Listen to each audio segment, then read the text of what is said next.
Me llamo Eleyanena Brooks y ahora tengo 29 años. Pero cuando tenía 11, mis papás decidieron que yo era la gemela equivocada para quedarse.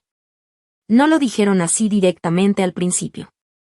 Lo envolvieron en palabras bonitas como reubicación especial, apoyo emocional y mejor ambiente. Pero yo entendí lo que querían decir en el momento en que dejaron mi maleta en la entrada de un tipo de hogar para niños, como un orfanato, mientras mi hermana gemela seguía sentada tranquila en el asiento trasero del carro. Ella era la inteligente. La talentosa. La hija que ellos presumían en eventos de la escuela, cenas privadas y juntas de padres. Yo era la que se quedaba en blanco en los exámenes, la que dibujaba historias en los márgenes de la tarea, la que los hacía sentir vergüenza por ser normal en una familia obsesionada con lo extraordinario. Ese día, mi papá me vio como si yo fuera una mala inversión. Mi mamá ni siquiera me quiso ver a los ojos. Yo seguía esperando que alguno se diera la vuelta, me abrazara y dijera que todo era un error. Nunca lo hicieron. Pasaron los años. Dejé de ser la niña que abandonaron y me convertí en una mujer que ya no reconocían. Y entonces, un día, me vieron en la televisión nacional, sonriendo bajo las luces del estudio mientras la gente aplaudía la vida que yo había construido sin ellos. De repente quisieron volver a acercarse. De repente actuaban como si siempre me hubieran amado, como si siempre hubieran creído en mí, como si siempre hubieran estado orgullosos. Así que los invité a cenar y les dije que quería presentarles a mi verdadera familia. Pero cuando entraron a mi casa y vieron quién me había criado, se les cayó la cara de una forma que nunca voy a olvidar. Antes de decirte qué pasó después, dime cómo está el clima donde estás hoy. ¿Está calmado? ¿Hay tormenta? ¿O es de esos días donde parece que la verdad por fin va a salir? Yo nací en una casa donde el amor sonaba como una evaluación de rendimiento. Mis papás, Richard y Meredith Harley, vivían en Palo Alto, California, y todo en nuestra familia estaba diseñado para verse perfecto desde afuera. Mi papá dirigía el Harley Gifted Institute, un centro privado de aprendizaje para padres ricos que querían que sus hijos fueran evaluados, clasificados, entrenados y convertidos en futuros candidatos a Ivy League. Mi mamá trabajaba con él como consultora de admisiones. Ese tipo de mujer que puede ver a un niño de 6 años y hablar de potencial de liderazgo como si fuera un negocio. Para otros padres, ellos eran expertos. Para mí, eran jueces. Mi hermana gemela, Serena, era todo lo que ellos querían que su hija fuera. Leía desde muy chica, resolvía problemas de matemáticas por diversión, ganaba concursos de ortografía y sonreía educadamente mientras los adultos la llamaban extraordinaria. Yo amaba a Serena, y todavía creo que ella me amaba a mí. Pero estar a su lado era como estar junto a una lámpara brillante mientras todos señalaban lo apagada que yo era. No era que yo fuera tonta. Solo no aprendía como ella. Los números se me mezclaban cuando me ponía nerviosa. Los exámenes con tiempo me hacían temblar las manos. Podía recordar cada detalle de una historia que alguien me contaba, pero no siempre terminaba una hoja de ejercicios antes de que se acabara el tiempo. Mientras Serena llenaba cuadernos con respuestas perfectas, yo llenaba las esquinas de los míos con dibujos, personajes pequeños y escenas de historias que inventaba en mi cabeza.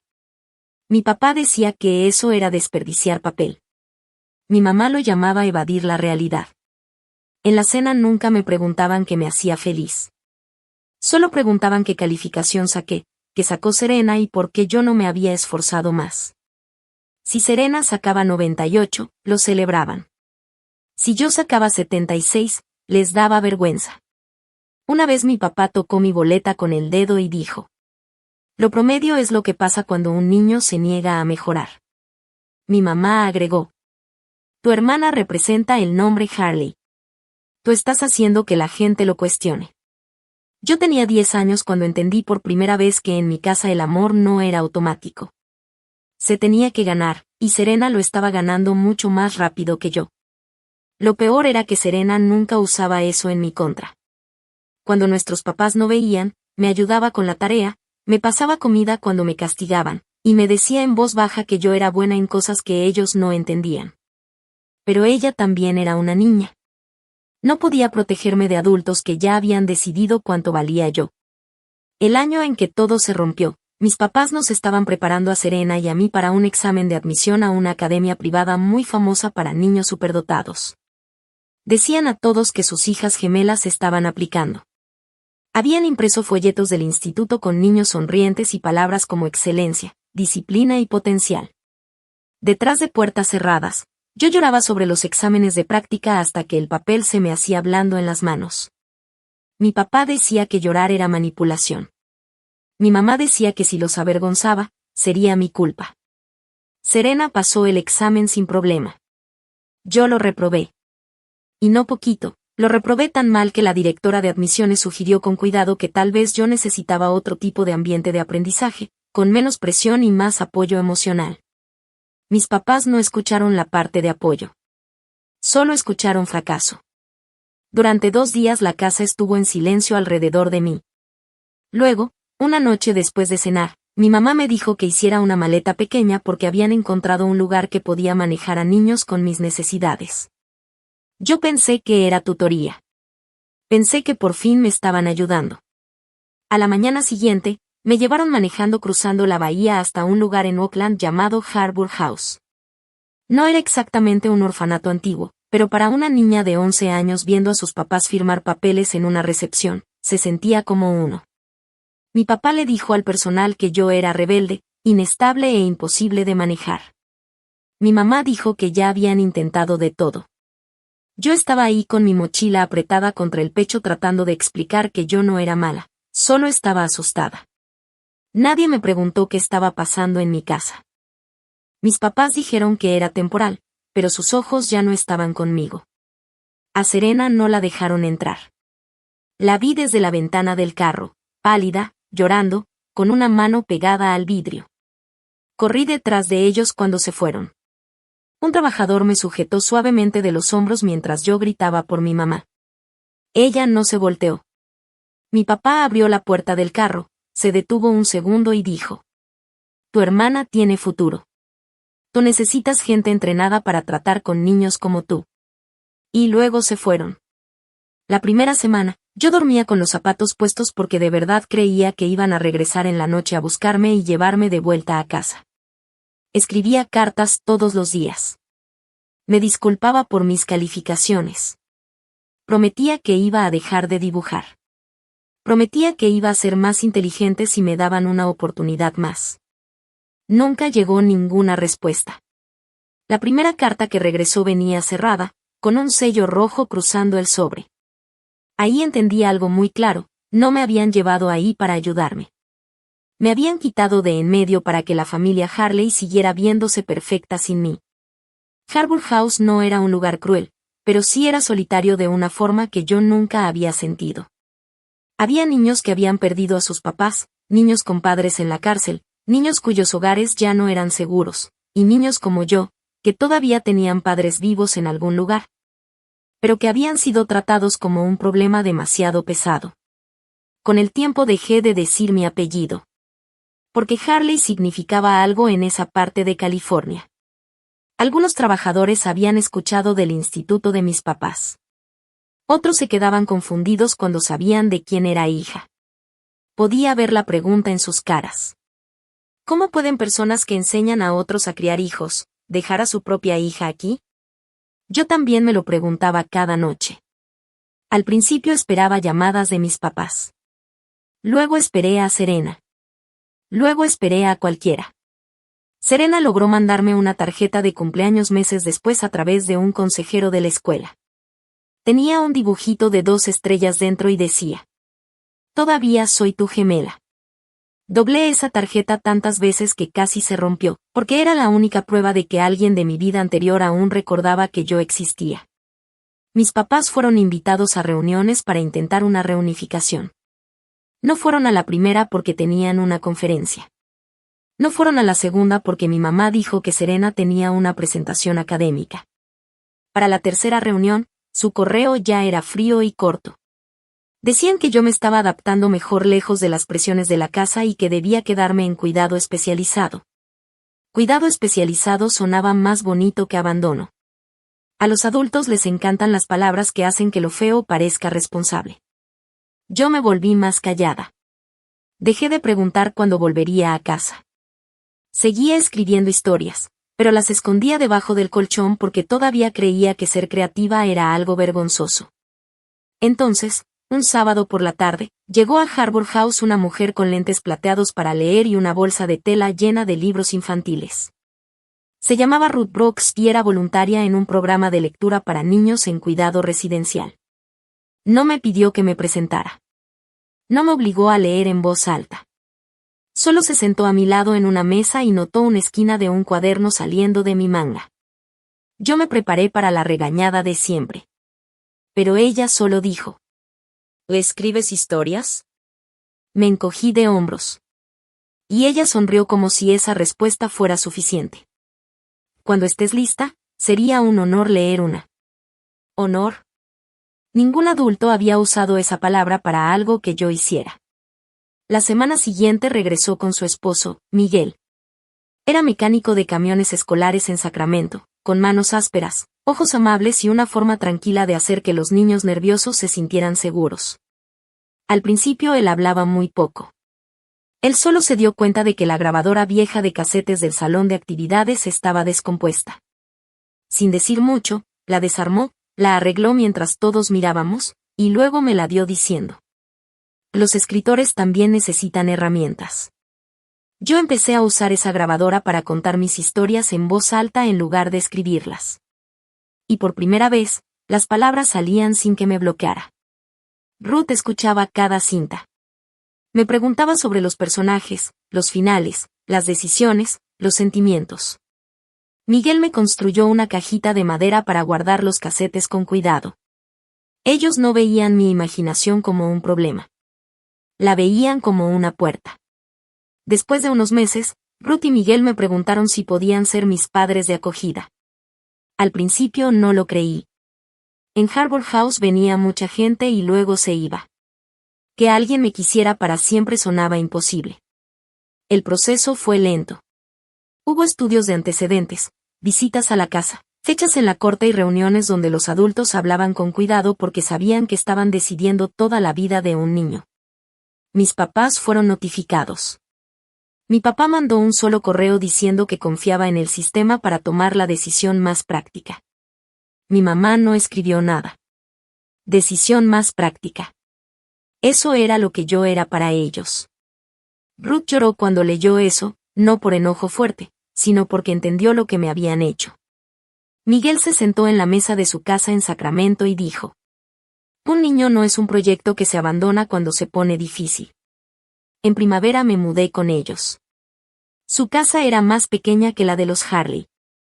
Tenía libros en mesas, tazas diferentes en el gabinete, y un patio donde Miguel arreglaba bicicletas viejas para los niños del vecindario.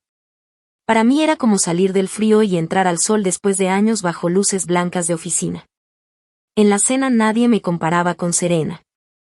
Ruth me preguntaba qué me hizo reír ese día. Miguel me preguntaba si quería más arroz. Cuando llevé a casa una vez menos, esperé la decepción. Pero Ruth puso la hoja en el refrigerador porque mi maestra había escrito mejora notable. Me quedé viendo ese refrigerador como 10 minutos, tratando de no llorar. Con el tiempo, mis papás aceptaron renunciar a sus derechos. Lo hicieron por medio de abogados, sin una sola carta para mí.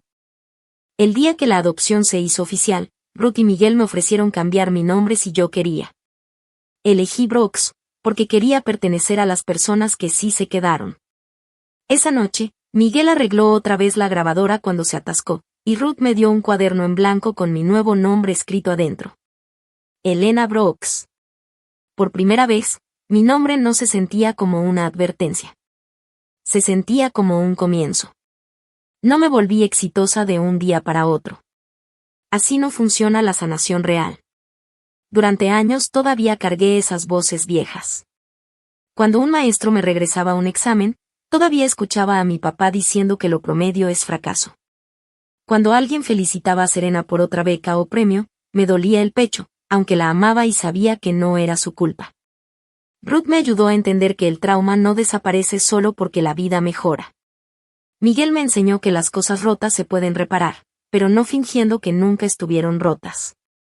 En la preparatoria, Entré al club de radio estudiantil porque hablar frente a un micrófono se sentía más seguro que pararme frente a todo un salón. Empecé a grabar cuentos cortos para niños más pequeños en la biblioteca donde trabajaba Ruth. Algunos de esos niños tenían dificultades para leer. Otros tenían TDA. Algunos estaban aprendiendo inglés. Y otros simplemente creían que eran tontos porque los adultos les habían hecho pensar que solo hay una forma correcta de aprender. Yo conocía esa mirada. Yo la había tenido por años. Por eso hacía historias con sonidos, dibujos, movimiento y opciones. Les pedía a los niños actuar palabras del vocabulario. Convertía problemas de matemáticas en pequeños misterios. Veía a niños que odiaban leer inclinarse hacia adelante, porque de repente la clase ya no los estaba juzgando, los estaba invitando. Y eso se volvió el centro de mi vida. Fui a la universidad en el estado de Washington para estudiar desarrollo infantil, comunicación y diseño educativo. Nunca fui la mejor en todas las materias, pero me convertí en la estudiante que los profesores recordaban, porque podía explicar ideas complicadas de una forma que la gente realmente entendía. En la universidad me volví a acercar más a Serena. Cuando cumplió 18, ya no tenía que esconder cada mensaje. Ella se disculpó muchas veces por no haber detenido lo que pasó. Yo le dije la verdad, ella también tenía 11 años. La culpa era de los adultos que eligieron la imagen antes que el amor. Serena se volvió brillante en lo que todos esperaban, bioinformática y ciencia de datos. Pero yo podía escuchar el cansancio en su voz. Ser la hija perfecta no la había liberado, la había convertido en la responsable de mantener orgullosos a nuestros padres. En esa misma etapa, me acerqué más a Caleb Reed, un estudiante de terapia de lenguaje que conocí en un programa de voluntariado de la universidad. Caleb era paciente sin ser débil, honesto sin ser cruel, y entendía a los niños que se comunican de formas distintas. Nunca trató mi pasado como una historia triste para admirar desde lejos. Lo trató como parte de mí, pero no como todo lo que yo era. Después de graduarnos, nos casamos en una ceremonia pequeña en el patio de Ruth y Miguel. Serena fue. Lloró durante los votos y se quedó a mi lado, aunque nuestros padres no fueron invitados y ni siquiera sabían. Caleb y yo nos mudamos a Seattle, donde empecé a dar talleres para niños etiquetados como lentos, difíciles, distraídos o promedio. Le puse al programa Aprendizaje Brillante, porque eso era lo que yo quería construir, un puente entre el niño y la forma natural en que su mente aprende. Al principio no teníamos oficina bonita. Usábamos cuartos de bibliotecas públicas y materiales donados. Yo dibujaba todo a mano. Ruth ayudaba a diseñar círculos de lectura. Miguel llevaba cajas de libros y equipo usado desde Sacramento más de una vez. Caleb trabajaba con niños que tenían dificultades para hablar o seguir instrucciones. Yo escribía las lecciones como historias, y los niños respondían. Un niño con dislexia leyó su primer párrafo completo en un micrófono y preguntó si podía enviar la grabación a su abuela. Su mamá lloró tanto que tuvo que sentarse. Alguien subió un video y se hizo viral más rápido de lo que imaginamos. Después llamó un noticiero local. Luego un podcast nacional de educación. Entonces una fundación nos ofreció financiamiento. En 3 años, Brickbridge ya era una empresa real, con equipo de trabajo, alianzas con escuelas, becas y hasta lista de espera. Yo debería haber sentido solo orgullo, pero el éxito es raro cuando las personas que un día te desecharon siguen vivas en algún lugar, actuando como si hubieran tomado la decisión correcta. Y entonces llegó la mañana que cambió todo. Me invitaron a un programa nacional de televisión llamado American Morning Desk para recibir el Premio Nacional a la Innovación Educativa. El conductor me preguntó qué inspiraba mi trabajo. No mencioné a mis padres. No los atasé. Solo dije.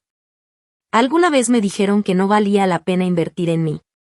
Después conocí a 2 personas que me enseñaron que cada niño aprende diferente y que cada niño merece a alguien que se quede.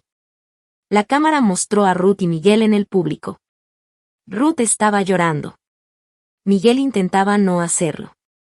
Caleb me sostenía la mano. En todo el país, millones de personas me vieron sonreír bajo las luces del estudio.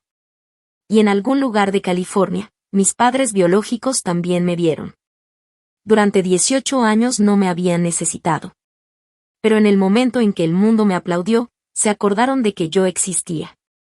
El primer mensaje llegó 3 días después del programa. Estaba en mi oficina revisando solicitudes de becas cuando mi teléfono se iluminó con un nombre que no veía desde hacía años. Decía que me habían visto en televisión, que me veía hermosa, que estaban orgullosos de la mujer en la que me había convertido y que esperaban que ya hubiera pasado suficiente tiempo para reconectarnos como familia. Lo leí 2 veces, esperando una disculpa. Nunca llegó. No había ninguna mención de Harbour House. Ni de las cartas que regresaron sin abrir. Ni de las reuniones que se perdieron. Ni de la frase que me siguió durante media vida: tu hermana tiene futuro. Escribían como si yo simplemente me hubiera ido y olvidado regresar a casa. Mi primer impulso fue borrar el mensaje. En lugar de eso, llamé a Serena. Contestó rápido y dijo: ya te escribieron, ¿verdad? Así fue como me enteré de la verdad. El Harley Gifted Institute estaba en problemas. Los padres empezaban a quejarse de la presión excesiva sobre los niños, y un exalumno había publicado un artículo sobre ansiedad y agotamiento después de años en el programa de talentos. Su siguiente gala de recaudación debía salvar su imagen pública. Después de mi aparición en televisión, mis padres vieron una solución: yo. Serena escuchó a nuestra madre decir: mi historia puede presentarse como prueba de que la familia Harley siempre produce excelencia, incluso por caminos no convencionales. Y mi padre había dicho: a la gente le encantan las historias de regreso. Solo tenemos que volver a incluir a Elena en la narrativa familiar. Narrativa familiar. No hija. No disculpa. Narrativa. Esa noche, Caleb me encontró sentada en la mesa de la cocina con el mensaje abierto en el teléfono. No me dijo qué hacer. Solo preguntó: ¿qué te daría paz? Lo pensé mucho tiempo. Ignorarlos podía protegerme un día, pero no iba a impedir que usaran mi nombre. Responder con ataque en redes solo convertiría mi dolor en entretenimiento antes de que yo estuviera lista. Entonces pensé en Ruth y Miguel, en cada cena donde me hicieron sentir querida, en cada historia que escucharon, en cada kilómetro que manejaron por mí. Mis padres biológicos querían conocer la versión exitosa de mí. Está bien, pero iban a conocer la verdad sentada a mi lado. Les respondí con educación y los invité a cenar a mi casa en Seattle ese sábado. Me contestaron en minutos, llamándome Elena Harley, como si mi nombre adoptado fuera solo una etapa. Preguntaron si podíamos tomar fotos familiares. Les dije que veríamos cómo se daba la noche. Después invité a Ruth y Miguel ese mismo fin de semana. Le conté todo a Caleb y a Serena. Serena decidió volar también. Me dijo: si intentan cambiar la historia, yo quiero estar ahí. Toda la semana me preparé con calma. No planeé una trampa cruel. Planeé una mesa hecha de hechos. Junté mis papeles de adopción, el primer cuaderno que Ruth me dio y la vieja grabadora que Miguel había arreglado. Caleb preparó un video corto de Brick Bridge, talleres con niños, Ruth guiando círculos de lectura, Miguel instalando computadoras donadas, y padres llorando cuando sus hijos por fin creían que podían aprender. El sábado por la noche, mis papás llegaron con flores caras, una botella de vino y sonrisas demasiado grandes para ser reales. Mi mamá me abrazó como si hubiera cámaras mirando. Mi papá miró mi casa y dijo: has hecho muy bien para ti. Para ti, como si nadie más hubiera construido esta vida conmigo. Luego entraron al comedor y vieron a Serena ahí de pie. Les sorprendió, pero se recompusieron rápido. Todavía no habían notado realmente a Ruth y Miguel al otro extremo de la mesa. Para personas como Richard y Meredith Harley, la gente normal suele ser invisible, hasta que ya no pueden ignorarla. La cena empezó con esa clase de educación donde cada cubierto suena demasiado fuerte. Mi mamá elogió la mesa, la comida, la casa, cualquier cosa que la alejara del pasado. Mi papá empezó a preguntar de Brick Bridge como si fuera una oportunidad de negocio. ¿Cuántos estudiantes teníamos? ¿A cuántos estados estábamos llegando? Si habíamos pensado en alianzas con programas privados de niños superdotados. Yo respondía simple, mientras veía cómo él hacía cálculos en su mente. No escuchaba como padre. Escuchaba como alguien midiendo el valor de una marca. Ruth estaba en silencio junto a Miguel, con las manos juntas, mirando entre mí y las personas que me habían entregado. Miguel estaba tranquilo, pero yo veía la tensión en su mandíbula. Serena apenas tocaba la comida. Caleb tenía su mano cerca de la mía bajo la mesa, recordándome que no estaba sola. A la mitad de la cena, mi mamá me tocó la muñeca y dijo suave: Elena, te hemos extrañado mucho. Tal vez este es el momento de sanar. El mundo te vio en televisión. Deberían conocer tu historia completa. Miré su mano y recordé la última vez que había rogado a esa misma mano que no me dejara ir. ¿Cuál historia completa?, pregunté. Mi papá aclaró la garganta. Es la historia de una familia con altas expectativas. La historia de resiliencia. La historia de cómo los estándares forman adultos extraordinarios. Serena susurró: Papá, ya basta. Pero él continuó: Estamos planeando una gala el próximo mes. Su presencia podría ayudar a que las familias entiendan que el éxito puede tomar diferentes caminos, pero siempre empieza con una base. Una base. Me levanté y tomé mi vaso, no para brindar con ellos, sino para calmarme las manos. Tienes razón en una cosa, dije. El éxito sí empieza con una base. Hice una pausa. Así que antes de que tomen fotos o cuenten una historia familiar al público, quiero honrar la base que realmente me salvó la vida. La sonrisa de mi mamá se rompió un poco. Me giré hacia Ruth. Cuando tenía 11 años, creía que era demasiado difícil de amar. Ruth me encontró en Harbour House con un cuaderno escondido bajo la manga. Y en lugar de preguntarme qué estaba mal conmigo, me preguntó si podía leer mi historia. Ruth se tapó la boca llorando. Me giré hacia Miguel. Miguel arregló una grabadora de casetes rota para que yo pudiera contar mis historias cuando escribir era demasiado difícil. Él me enseñó que las cosas rotas no son basura, solo necesitan a alguien con paciencia para repararlas. Luego miré a Caleb. Gracias por ayudarme a convertir el dolor en un programa que devolvió la voz a otros niños. Miré a Serena. Gracias por amarme en silencio cuando eras demasiado joven para enfrentar a los adultos que nos rodeaban. Finalmente, miré a mis padres biológicos. Y ya que me dijeron que estaban orgullosos después de verme en televisión, pensé que hoy sería buen momento para que conozcan a las personas que realmente me criaron. El rostro de mi papá se endureció. Mi mamá volteó lentamente hacia Ruth, y la reconoció de verdad por primera vez. Fue como un golpe. Años antes, en un panel educativo en Sacramento, Ruth había cuestionado la idea de mi mamá de que las pruebas de talento podían decidir el futuro de un niño a los 6 años. Mi mamá se había reído después, llamándola una bibliotecaria sentimental que confundía amabilidad con conocimiento. Ahora esa misma bibliotecaria estaba en mi casa, y era mi madre en todo lo que realmente importaba. Mi papá reconoció a Miguel después.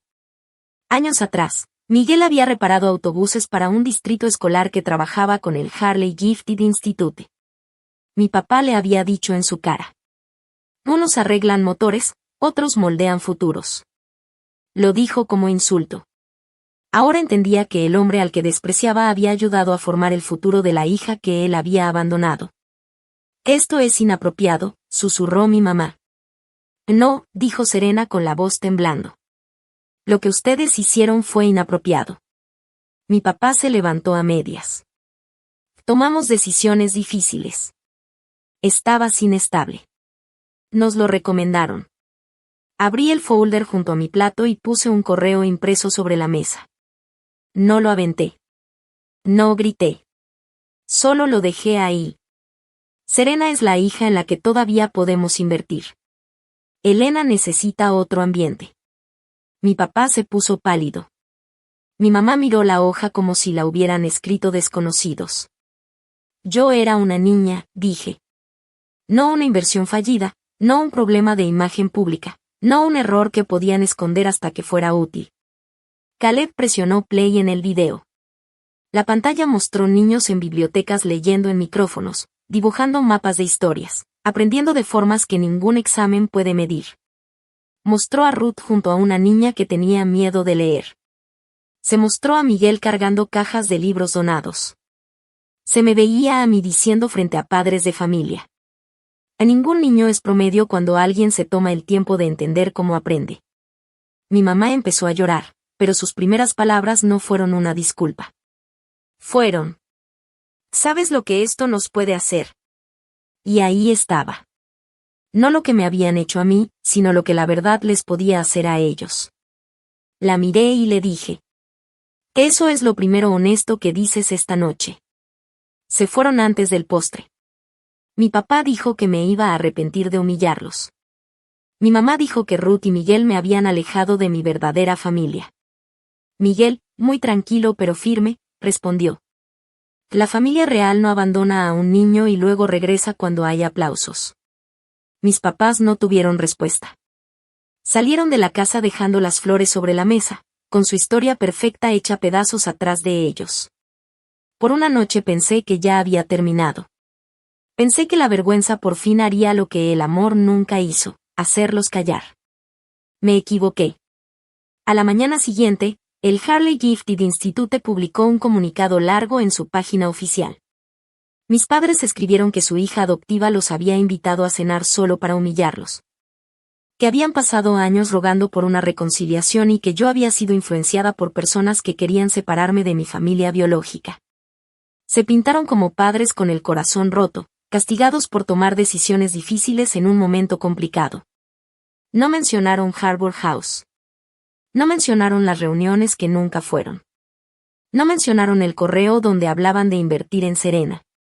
Y no mencionaron que solo me buscaron cuando mi aparición en televisión los hizo útiles otra vez. Luego cometieron su peor error. Etiquetaron al programa de televisión, a periodistas de educación y a patrocinadores de Brickbridge. Creyeron que la presión pública me iba a obligar a callarme. Tal vez la versión de 11 años de mí habría entrado en pánico. La mujer de 29 años que ya no reconocía no. Esperé una hora. Llamé a Ruth, Miguel, Caleb y Serena. Después escribí una respuesta. Fue corta, tranquila y basada en hechos. No los insulté. No exageré. Solo dije la verdad. Escribí que a los 11 años fui llevada a Harbour House después de no cumplir con las expectativas académicas de mis padres. Escribí que Ruth y Miguel me habían dado hogar temporal y luego me adoptaron, después de que mis padres biológicos no participaran de manera real en el proceso de reunificación. Escribí que respetaba la privacidad de los niños, pero que no iba a permitir que adultos que abandonan a un hijo se atribuyeran después el mérito del adulto en que se convierte. Y luego publiqué una sola frase que fue la que más se compartió. No fui criada por estándares altos. Fui salvada por amor constante. Serena compartió la publicación y agregó su propio mensaje. Dijo que ella había sido la hija favorita, que había beneficiado el mismo sistema que me dañó, y que el silencio había protegido a las personas equivocadas por demasiado tiempo. Sus palabras importaron mucho, porque mis padres no podían descartarla como la problemática. Ella había sido su ejemplo de éxito, y aún así, ahora también los rechazaba. La reacción fue mucho más grande de lo que todos esperábamos. Los padres que habían pagado al Harley Gifted Institute empezaron a hacer preguntas. Exalumnos comenzaron a compartir historias de ataques de ansiedad, presión extrema y cómo eran tratados como proyectos, no como niños. Un patrocinador se retiró de la gala. Luego otro. Una escuela privada canceló la conferencia de mi mamá sobre criar hijos resilientes. Mi papá renunció a un consejo asesor después de que los reporteros empezaran a preguntar cómo un hombre que enseñaba a otro sobre desarrollo infantil había abandonado a una de sus propias hijas solo por no rendir como su gemela. No los destruyeron las mentiras. Los expuso la verdad que habían maquillado por años. Una semana después, mi papá me escribió. No fue una disculpa. Me dijo que yo había dañado el nombre de la familia y que debía borrar mi publicación. Mi mamá mandó otro mensaje diciendo que esperaba que estuviera satisfecha. Yo miré esos mensajes esperando sentir otra vez esa necesidad vieja de su aprobación, pero no llegó. Les respondí una sola vez. Espero que algún día entiendan que los niños no son inversiones. Son personas. Después los bloqueé. Serena hizo lo mismo un mes después. No porque yo se lo pidiera, sino porque ya estaba cansada de ser amada solo cuando hacía que ellos se vieran bien. Me dijo algo que nunca voy a olvidar. Me llamaron la gemela inteligente toda mi vida, pero nunca me enseñaron a ser feliz. Ahí entendí que las dos habíamos estado atrapadas en diferentes cuartos de la misma casa. El mío era el rechazo. El de ella era la exigencia. Ninguno era amor. Bridge recibió aún más atención después de que salió la verdad, pero yo me negué a convertir mi dolor en una marca basada en la venganza. En lugar de eso, Ruth, Miguel, Caleb, Serena y yo creamos el fondo Ningún Niño es Promedio, para apoyar bibliotecas públicas, programas de jóvenes en acogida y herramientas de aprendizaje para niños etiquetados como lentos, distraídos, emocionales o no suficientemente talentosos. En nuestro primer evento de recaudación, Miguel llevaba su misma chamarra vieja de trabajo. Cuando los agradecí a él y a Ruth en el escenario, él negó con la cabeza y dijo en voz baja: No criamos a una genio. Criamos a una niña. Y eso fue suficiente. Y esa es la lección que quiero que la gente se lleve de mi historia. El valor de un niño no se mide por calificaciones, premios, becas o qué tan orgullosos pueden presumirlo los adultos. La verdadera educación no es hacer que todos brillen igual. Es tener paciencia, entenderlos y ayudar a cada niño a descubrir cómo abre su mente. La verdadera familia no siempre es la de sangre. Es la que se queda cuando tienes miedo, la que escucha cuando tu voz tiembla y la que cree en ti antes de que el mundo aplauda. Mis padres regresaron cuando vieron mi éxito. Mi verdadera familia me amó cuando solo tenía una maleta, el corazón roto y un cuaderno lleno de historias que nadie quería leer. Por eso, cuando me preguntan si me vengué, digo la verdad. Mi venganza no fue destruir a mis padres. Mi venganza fue volverme imposible de reescribir.